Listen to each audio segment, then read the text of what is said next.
What up, wartime saints? One of my favorite verses is First Corinthians 15:10, and it's always been one of my favorite verses, just because I think I honestly like working hard. I like long hours. I like putting in work, in my vocation, and then coming home and putting in work with the family, and then putting in work in family worship and dinner, putting in work in working out and playing sports and developing excellence in whatever craft.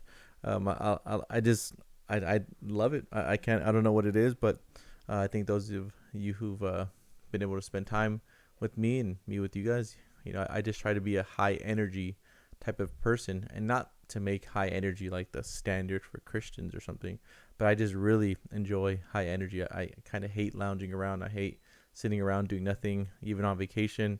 I we often mess around with each other when we go on vacation together, and make fun of someone who's resting, make fun of someone who's sitting on the couch doing nothing, because we like being high energy from sunrise to sunset. High energy is the standard. And so one of my favorite verses that's always kind of in the back of my mind is First Corinthians 15:10, when Paul's talking about himself in the work of his ministry. He says, "But by the grace of God I am what I am, and his grace toward me was not in vain.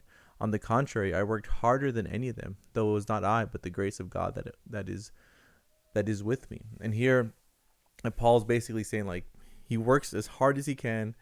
He's trying to prove that the grace of God is not in vain toward him. Even that's a grace itself.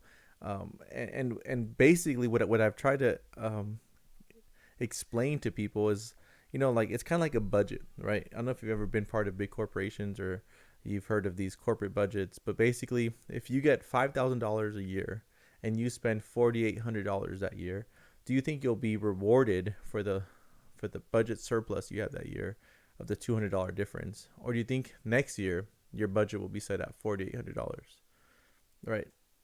Let's just say you have a $5,000 budget and your department spends $5,500. You went $500 over budget. Do you think you'll be penalized, or do you think next year you'll be given a $5,500 budget?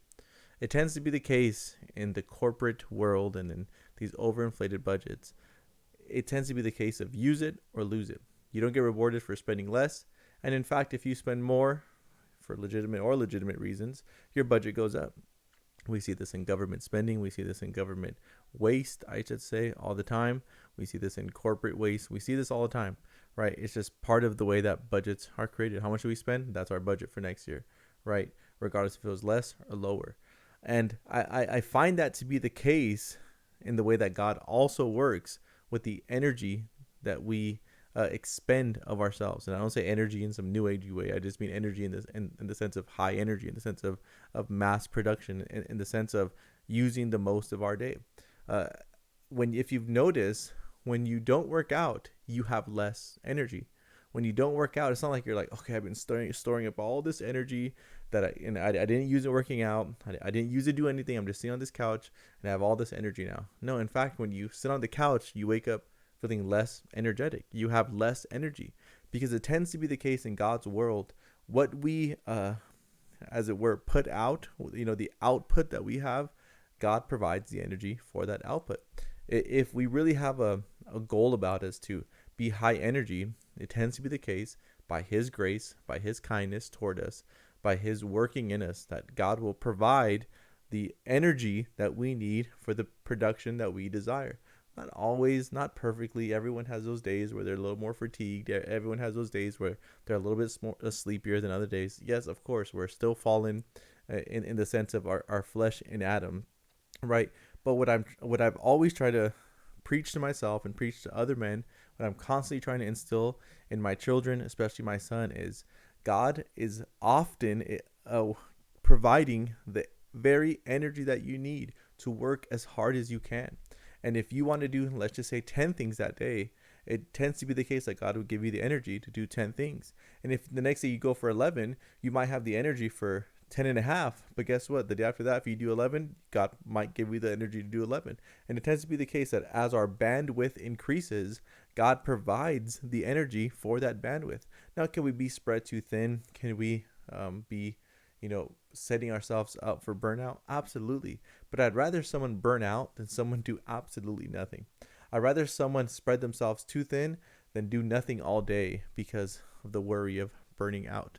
I think it tends to be the case that men have um, set their standards so low and set their distance so shallow that they don't really overachieve anymore, right? They just minimally achieve. They meet adequate, standards, and they just are happy with getting by. And so my encouragement to you, my encouragement to all of us is God will often provide that which you're willing to put out. God will often provide the energy that you're willing to expend for yourself. God loves to bless the one who's working hard because it's His grace in us. So be diligent. If you're doing 10 things, see if your bandwidth can't do 11. If you're doing 11, see if you can't do 12. Keep on stacking on that plate. Keep expanding that bandwidth until you can feel yourself, okay, that's about right. That's a sweet spot right there. Keep doing that until you find that sweet spot because let's be honest, men in our day, they aim very shallow. They don't have much, production, especially from days gone by. We have more efficiencies these days. We have more tools these days. We have more technological advances these days. We should be doing more, right? It's like when I heard one guy say that if a Puritan were to come back today, he would be just distraught thinking, why aren't you guys doing more? You have more advantages. You have power tools. You have computers. You have more time. You have vehicles, right? There's so much less time wasted. There's so much more time made available that we should be doing more. So increase that bandwidth for the glory of God. It's His grace who enables you to work hard, and He often provides you. He budgets for you the energy that you will expend. So seek to expend as much as you can and see God provide for you in those areas. Don't do what minimally you can do. Do maximally what you can do for the glory of Christ and the gospel.